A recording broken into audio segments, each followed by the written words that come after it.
The days following the deadly earthquake that tore through central Myanmar last week, the Myanmar military continued operations and attacks, including airstrikes, some of which were launched shortly after the tremors subsided.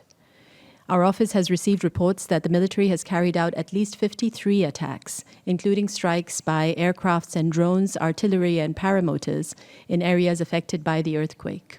Our office has also received reports that the military has continued its conscription drive, forcibly recruiting able-bodied young people assisting the rescue.